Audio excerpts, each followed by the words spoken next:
The social media company Parler is taking Amazon to court after Amazon suspended Parler, citing concerns about incendiary content that incites violence. Meanwhile, Amazon and other top-tier companies like American Express, AT&T, Best Buy, and Verizon are stopping, at least temporarily, donations to Republicans in Congress who challenge the certification of President-elect Biden's victory. Well, for more on corporate America and the direction it's headed, we are joined by Justin Danhof. He is the general counsel for the National Center for Public Policy Research. Justin, thanks for joining us. It's always nice to talk with you, Heather. Thanks. You, of course, have followed the leftward track of corporate America for years now. And what is your take on these social media companies that suspend apps or accounts like the president's? How can we encourage them to encourage free speech but not become havens for violent extremists? Yeah, so it's very interesting what they've done to Parler, right? It's hypocritical. Facebook itself, a few months back, blamed itself for violent rhetoric on its own platform, but other tech companies didn't gang up on Facebook and kick them off the internet. And what we're seeing is quasi-government action, which may lead to some liability for these corporations. And what I mean by that is take a look at, for example, Apple, which took Parler off of its App Store, right?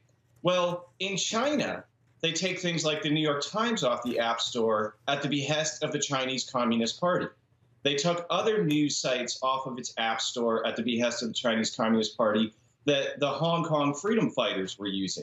So there they are quite literally acting as an arm of the government. And there's a parallel here because there was calls by high-ranking liberal political officials here in the United States to remove President Trump from Facebook and Twitter and Instagram, and those were then acted upon.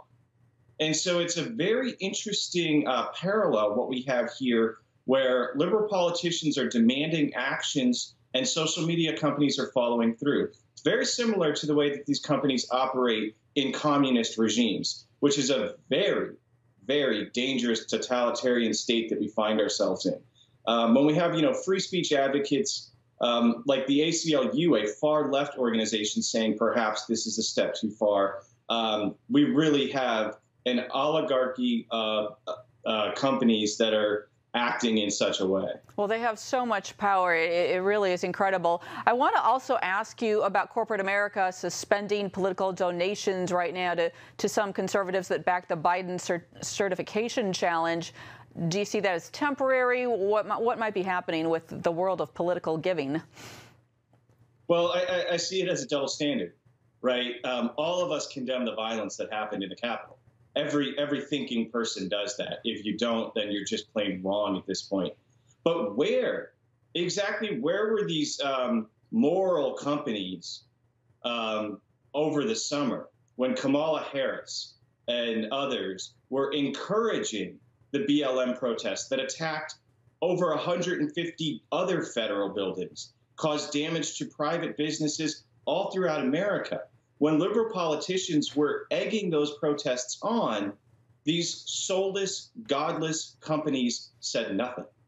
Justin, we just have about 30 seconds left, but I do want to ask you just what do you see going forward from corporate America now that we have got, a Democratic White House and both chambers of Congress?